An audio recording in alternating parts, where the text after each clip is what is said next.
Eh, Entre los cambios negativos de la revolución industrial, también tenemos que en la fábrica las condiciones eran deplorables, no había medidas de seguridad ni seguridad social por enfermedad o accidentes. Las jornadas de trabajo eran de 14 horas, las mujeres trabajaban por menos pago y los niños eran explotados. El obrero se convirtió en un apéndice más de la máquina, aparato que empezó a reemplazar a el hombre. En la política, los países empezaron a competir utilizando la fuerza. Esto conducía a la guerra que ganarían los mejores. ¿Quién ganaría? Pues los mejores tecnificados. La diferencia entre países industrializados y las regiones no industrializadas crecieron. El mundo se divide en colonias, fuente de materia prima y mercado de productos terminados, y los países productores de dichos artículos. Esa competencia entre los países de Europa por adquirir colonias se conocería como el nombre de imperialismo. Y aquí sale el proletariado, que dice la industrialización también produjo una clase obrera que se organizó para vocear sus reclamos y exigir cambios. En países donde el gobierno escuchó al proletariado, la transición fue pacífica, se hicieron reformas y se instalaron gobiernos socialistas. Allí donde el proletariado fue desatendido, se produjeron revoluciones violentas que se desembocaron eventuales en el comunismo. En el comunismo.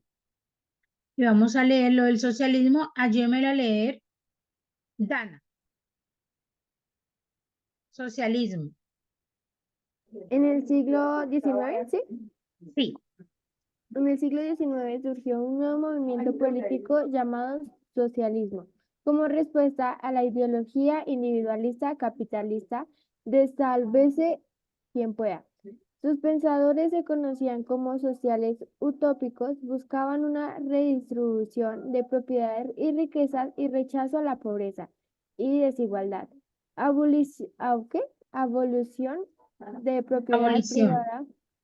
de propiedad privada, división de la sociedad en pequeñas comunidades, derecho a hacer manifestaciones de protestas contra la represión. Entre los socialistas utópicos figuran nacionalismo, sentimiento, No, esos son el significado de las palabras. figuran San Figura. Simón. San Simón. Sigue. Abogada por una sociedad planificada y un desarrollo industrial bajo el liderazgo de científicos, ingenieros y empresarios de la industria, la nobleza, el clero y los cortesanos eran parásitos de la sociedad porque no trabajaban.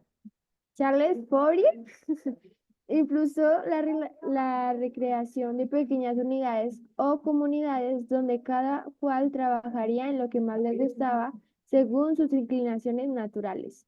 Louis Blanc quería que hubiera cooperativas o talleres de trabajo para garantizar el empleo a los pobres que vivieran en las ciudades.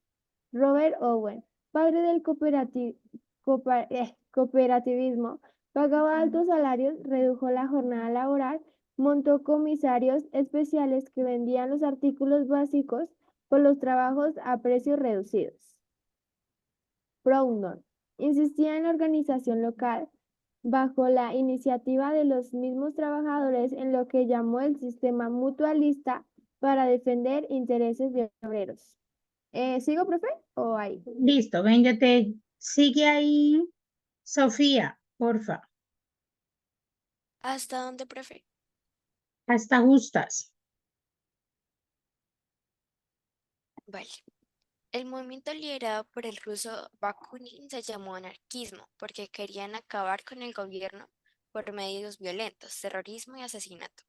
Hubo otra corriente socialista llamada socialismo científico o marxismo, que se estudiará posteriormente. Hubo también protestas directas de los obreros mismos, como el cartismo, que fue un movimiento de protesta de la clase laboral inglesa que quería más democracia, el voto masculino, voto secreto, ser miembro del parlamento sin ser propietario. Fue una representación actualizada de municipios en el parlamento, distribución equitativa del ingreso, mejores condiciones de trabajo para el proletariado, abolición del despido de un trabajador sin causa justa. En Francia se estableció en 1871 la Comuna, o gobierno de insurrección de París, para reclamar los derechos fundamentales del proletariado. Dicho gobierno, cuyo periodo fue solo de 2 meses y medio, fue aplastado por las fuerzas republicanas del gobierno francés de Adolphe Thiers y murieron 25.000 parisinos. Otros hechos fue que se formaron los sindicatos, vale decir que son organizaciones para defender los derechos de los trabajadores, como tener una jornada máxima de 8 horas. El movimiento laboral se globalizó. El Papa León, en su eficacia, Rerum Novarum, en 1891, abogó por la defensa del trabajador. Una jornada corta de trabajo, un salario decente para vivir con dignidad, la prohibición del trabajo infantil, el derecho a formar sindicatos y el deber del Estado de legislar sobre condiciones laborales justas. Ok, entonces vamos viendo cómo va cambiando después de haber una esclavitud, por así decir, laboral, cambia ya a haber unas garantías, ¿no? Pero eso fue un proceso, no fue de un día para otro, ¿cierto? Sino que eso fue un proceso y vemos que hubieron revoluciones y muertes y todo eso, y vemos cómo los niños eran explotados. Imagínense los niños que trabajaban y ahorita es prohibido que los niños trabajen. Y las mujeres trabajaban y les pagaban menos, o sea, terrible. Entonces, aquí hay una actividad que vamos a hacer y dice, asumiendo el rol de un trabajador de ese tiempo, de ese siglo, escribe una carta a su patrón donde haga una petición clara sobre sus derechos laborales. Recuerde que debe ser coherente, organizado, se debe entender, utilizar conectores lógicos, adecuados, buena ortografía y puntuación y separar bien las palabras. Entonces vamos a hacer esta actividad, ¿listo? Manos a la obra, por favor.